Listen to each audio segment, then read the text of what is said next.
Kogi episode number 12 option hedging gi video series da koi jingmina se kogi bull call split ka koina option da call option da negative trade tawgi muhutta asai kogi asai kano si kogi call da kone call split tawraga ko high strategy si naraga koina call se split taw thoga ko hedging doina trade tawbusina hena better oi adugi matungda amuk हाइरिबा खोगी bull call split तगी अखोना ममांगी class तो खोने नैनगीबा को call ratio split त कमाई तौरगा कन्वर्ट तौबा यागे हाइबदो एडजस्टमेंट की टाइप त को हाइरिबा कनो से खोई सिगी एपिसोड नंबर 12 सित खोई हिजिंगमिना से अदुगो कनागुम्बना खोगी रेशियो को स्प्लिट से खंगदबा नत्रगा सिगी आइडिया लाइतबा लाइरगसु नत्रगा खरे हने क्लियर ओइनिंगगसु खोगी प्रीवियस वीडियो सिंगदा कॉल रेशियो स्प्लिट कनोगी रेशियो स्प्लिट की अदुगा पुट रेशियो स्प्लिट की वीडियो जाउरी बने को मैम व्यू दो कोई हुजिक सिदा खोगी बुलिश मार्केट ता खोना कमाइन तौरगा सागी बुल कॉल स्प्लिट हाइसे लौगदुइनो अदुगा हारिबा स्ट्रेटजी से करम मखनगी से यंगमिना से हारिबा सिगी बुल कॉल स्प्लिट हारिबा को बुल कॉल स्प्लिट हारिबा खोगी स्ट्रेटजी से बायर की ओइना लैबा केलोनी को दु बायर की से लैबा से मतम से खोना हानबदा खोना यंगदोइसे को खोगी मार्केट की प्राइस अदुगा कोई at the money stock price तो कोई एट द मनी सेलेक्ट तौथोय एट द मनी से होजिक लैरिबा कोना सिगी मतुंगिना ए बुल कॉल स्प्लिट हाइबने को आइगी मार्केट की व्यू बुलिश मार्केट ने अदुगा ई कॉल ऑप्शन द ट्रेड तौगदोइनी को अदु बुलिश मार्केट दा ई कॉल ऑप्शन द ट्रेड तौगे हारगदी आई कदौदिनो कॉल ऑप्शन से आई बाय तौदिनी को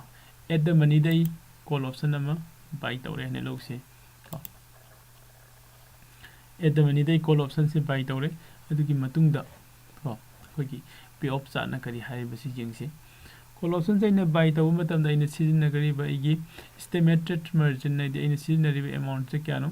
6740 रुपीस ने को अदो इन इगी मैक्सिमम लॉस सेम अमाउंट से होरगा लै 6740 रुपीस को हाइदी इन लॉस ओइ मतम द 100% लॉस ओइ बयाबगी चांसेस सु लै तो इगी मैक्सिमम प्रॉफिट अनडिफाइंड है मैक्सिमम प्रॉफिट अनडिफाइंड कमाइन ओरिनो आगे मार्केट की व्यू अब ट्रेंड को बुलिश मार्केट और को मतम दा आगे प्रॉफिट ने को अदो इन आई लौरिबा ट्रेड से more than 1 week 2 week 3 weeks का आगे मैक्सिमम को ये इन लौरिबा ट्रेड से 3 मंथ्स की कॉन्ट्रैक्ट लौरे खलसे 3 मंथ्स की कॉन्ट्रैक्ट लौरगा इन ट्रेड से 3 मंथ्स में पूरा थमगा मार्केट से जो आगे को आगे लोइनना को चलगदी हाइदी आइगी व्यू दो सुमना चलगदी को हाइदी बसिगी अनडिफाइंड प्रॉफिट को सी ओइ थोप याबगी चांसेस ति लै अदु बुंगा सी बाउ दिसिदि को ओइ बा यावदरि को अदु खाइजे मागी पीओपी 31% ने नत्रा अदु सिगी ट्रेसिदि अखोइ हानना मयाम तौरे कॉल द बाय तौबा पुट द बाय तौबा नत्रा कॉल द सेल तौबा पुट द सेल तौबा हाइबा ट्रेड से देखो मैम तौरे सिगी लैरिबा ट्रेड से देखोना को बुल कॉल स्प्लिट हाइरिबा स्ट्रेटजी से इंप्लीमेंट तौसन से इंप्लीमेंट तौसन से हाइरगदी कोने लाकदो से कइनो कंदा आइगी मार्केट की व्यू अब ट्रेंड ने को अब ट्रेंड ने दि बुलिश मार्केट ने कइगुम मखरम दा हाइड्रागदा ई लॉस ओइदिनी दि मखरम दा हाइड्राकु मतम दा आई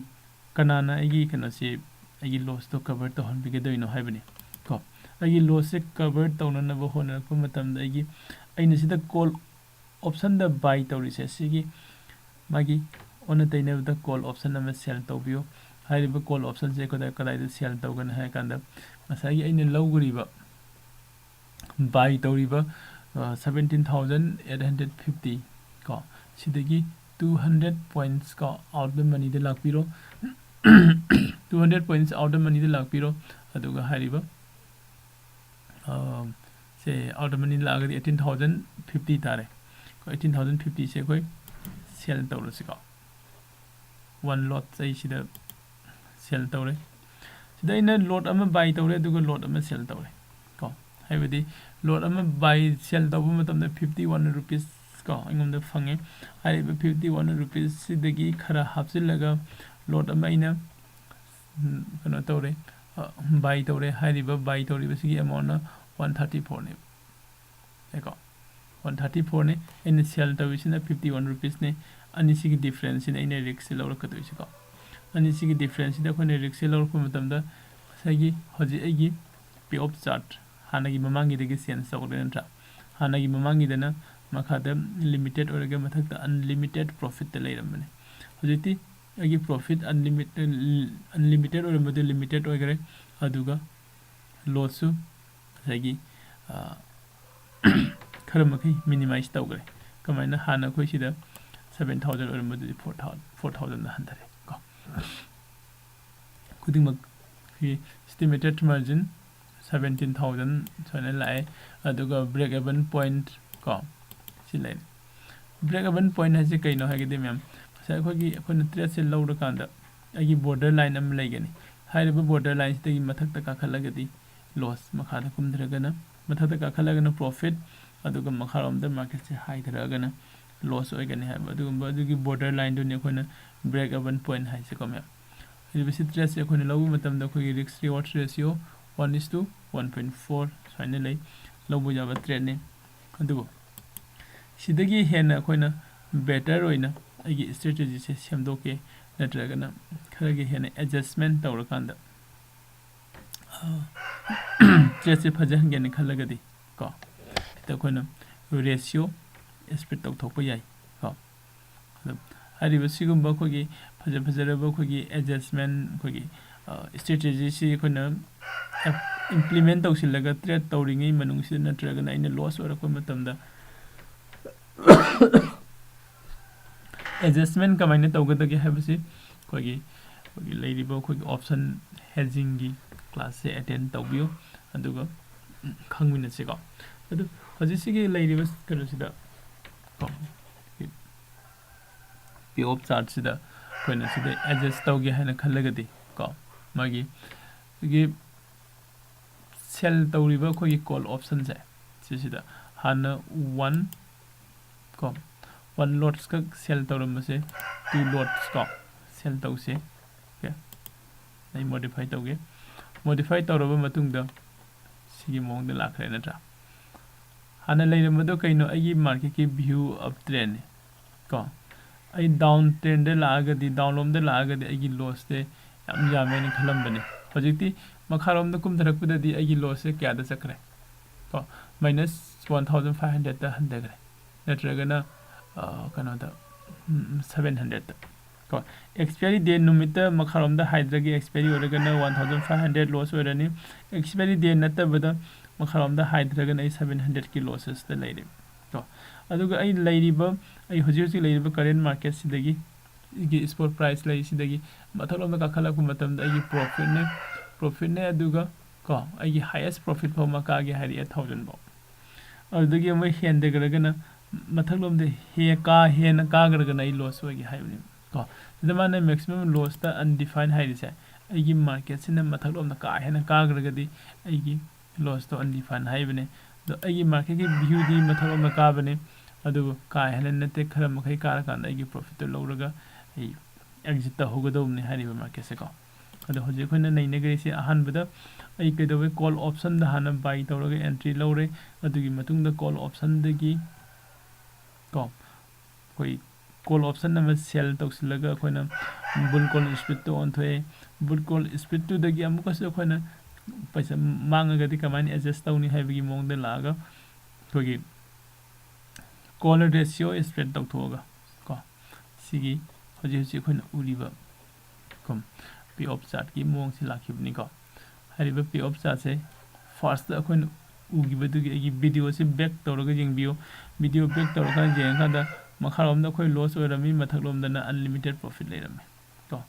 adu sigi maximum agi loss ina minimize tawna na bo honra ko matamda makharom da hana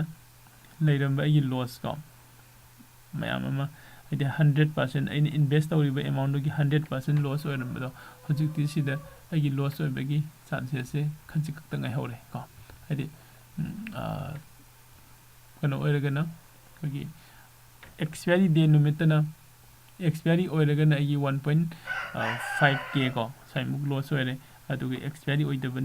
ꯅꯨꯃꯤꯠꯇꯅ 300 400 ꯅꯠꯇ꯭ꯔꯒ 30 ꯔꯨꯄꯤꯁ ꯁꯨꯃꯥꯏꯅ ꯀꯣ ꯂꯣꯁ ꯑꯣꯏꯒꯅꯤ ꯑꯗꯨ ꯑꯩꯒꯤ ꯄ꯭ꯔꯣꯐꯤꯠꯁꯤꯅ ꯑꯩꯅ ꯑꯩꯒꯤ ꯃꯥꯔꯀꯦꯠꯀꯤ ꯚ꯭ꯌꯨꯒꯤ ꯃꯇꯨꯡ ꯏꯟꯅ ꯕꯨꯂꯤꯁ ꯃꯥꯔꯀꯦꯠꯇ ꯂꯥꯛꯑꯒꯗꯤ ꯑꯩ ꯄ꯭ꯔꯣꯐꯤꯠ ꯐꯪꯉꯦ ꯑꯗꯨꯒ ꯑꯩꯒꯤ ꯃꯦꯛꯁꯤꯃꯝ ꯄ꯭ꯔꯣꯐꯤꯠꯁꯦ ꯐꯪꯉꯕ ꯃꯇꯨꯡꯗꯁꯨ ꯃꯥꯔꯀꯦꯠꯁꯦ ꯃꯊꯛꯂꯣꯝꯗ ꯑꯗꯨꯝ ꯍꯥꯏꯒꯠꯂꯒꯅ ꯑꯩ ꯂꯣꯁ ꯑꯣꯏꯔꯛꯀꯅꯤ ꯍꯥꯏꯕꯅꯤ ꯍꯥꯏꯕꯗꯤ ꯃꯤꯟꯁ ꯍꯥꯏꯔꯤꯕꯁꯤꯒꯤ ꯏꯁꯇ꯭ꯔꯦꯇꯦꯖꯤꯁꯤ ꯂꯧꯔꯦ ꯈꯜꯂꯁꯤ ꯑꯩꯒꯤ ꯋꯥꯈꯜꯗ ꯑꯩꯗꯤ ꯍꯦꯖꯤꯡ ꯂꯧꯔꯦ ꯑꯩꯗꯤ ꯂꯣꯁꯇꯣ ꯑꯩ ꯃꯤꯅꯤꯃꯥꯏꯁ ꯇꯧꯔꯦ ꯑꯗꯣ ꯑꯩ ꯇꯨꯝꯃꯒ ꯂꯩꯊꯣꯛꯀꯦꯅ ꯂꯩꯊꯣꯛꯄ ꯌꯥꯗꯦ ꯇ꯭ꯔꯦꯗꯁꯦ ꯂꯧꯔꯒ ꯑꯩ ꯁꯦꯟꯅꯕ ꯃꯊꯧ ꯇꯥꯏ ꯑꯩꯒꯤ ꯃꯦꯛꯁꯤꯃꯝ ꯄ꯭ꯔꯣꯐꯤꯠꯁꯤꯒꯤ ꯃꯊꯛꯇ ꯀꯥꯈꯠꯂꯛꯑꯒꯗꯤ ꯑꯩ ꯑꯦꯛꯖꯤꯠ ꯇꯧꯕ ꯑꯃꯁꯨ ꯆꯪꯉꯤ ꯅꯠꯇ꯭ꯔꯒ ꯁꯤꯗꯁꯨ ꯑꯩꯈꯣꯏ ꯀꯃꯥꯏꯅ ꯑꯦꯗꯖꯁꯃꯦꯟ ꯇꯧꯒꯅꯤ ꯍꯥꯏꯕꯒꯤ ꯀꯣ ꯍꯥꯏꯔꯤꯕꯁꯤꯒꯤ ꯂꯩꯔꯤꯕ ꯄꯦ ꯑꯣꯐ ꯆꯥꯔꯠꯁꯤꯗꯁꯨ ꯃꯊꯛ ꯃꯥꯔꯀꯦꯠꯁꯦ ꯃꯊꯛꯂꯣꯝꯗ ꯍꯥꯏꯒꯠꯂꯛꯑꯦ ꯈꯜꯂꯁꯤ ꯁꯤꯒꯤ ꯕꯣꯔꯗꯔ ꯂꯥꯏꯟꯁꯤ ꯌꯧꯁꯤꯜꯂꯛꯑꯦ ꯈꯜꯂꯁꯤ ꯕꯣꯔꯗꯔ ꯂꯥꯏꯟꯁꯤ ꯌꯧꯔꯛꯄ ꯃꯇꯝꯗ ꯑꯩ ꯀꯃꯥꯏꯅ ꯇꯧꯔꯒ ꯑꯩꯈꯣꯏꯅ ꯁꯤꯗ ꯑꯦꯗꯖꯁꯃꯦꯟ ꯇꯧꯒꯗꯒꯦ ꯍꯥꯏꯕ ꯁꯤꯒꯨꯝꯕ ꯑꯩꯈꯣꯏꯒꯤ ꯈꯤꯇꯪ ꯑꯦꯗꯚꯥꯟꯁ ꯑꯣꯏꯕ ꯀꯣ ꯇꯣꯄꯤꯛ ꯈꯔꯁꯨ ꯂꯩꯔꯤ ꯑꯩ ꯃꯊꯪ ꯚꯤꯗꯤꯑꯣꯁꯨ ꯑꯗꯨꯝ ꯁꯦꯝꯖꯔꯛꯀꯦ ꯑꯗꯨꯒ ꯀꯅꯥꯒꯨꯝꯕ ꯍꯥꯏꯔꯤꯕ ꯁꯤꯒꯨꯝꯕ ꯑꯦꯗꯚꯥꯟꯁ ꯑꯦꯗꯖꯁꯃꯦꯟꯒꯤ ꯅꯠꯇ꯭ꯔꯒꯅ ꯍꯦꯖꯤꯡꯒꯤ ꯅꯠꯇ꯭ꯔꯒꯅ ꯑꯣꯞꯁꯟ ꯁꯦꯂꯤꯡꯒꯤ ꯀ꯭ꯂꯥꯁ ꯖꯣꯏꯟ ꯇꯧꯅꯤꯡꯕ ꯑꯗꯨꯒ ꯂꯣꯏꯅꯅ ꯑꯩꯈꯣꯏꯒꯤ ꯃꯦꯟꯇꯔꯁꯤꯞ ꯄ꯭ꯔꯣꯒ꯭ꯔꯥꯝ ꯀꯣ ꯂꯥꯏꯐ ꯇ꯭ꯔꯦꯠ ꯇꯨꯒꯦꯗꯔ ꯍꯥꯏꯅ ꯂꯩꯔꯤꯕꯁꯤꯒꯤ ꯄ꯭ꯔꯣꯒ꯭ꯔꯥꯝꯁꯦ ꯌꯥꯎꯅꯤꯡꯕꯁꯤꯡꯅ ꯑꯩꯈꯣꯏꯒꯤ ꯄꯤꯔꯤꯕ ꯋꯥꯆꯦꯞꯀꯤ ꯅꯝꯕꯔꯁꯤꯗ ꯑꯩꯈꯣꯏ ꯇꯦꯛꯁ ꯇꯧꯕꯤꯔꯛꯑꯣ ꯀꯣ ꯅꯦꯛꯁ ꯚꯤꯗꯤꯑꯣ ꯑꯃꯨꯛ ꯉꯥꯏꯃꯤꯟꯅꯁꯦ ꯊꯦꯡꯛ ꯌꯨ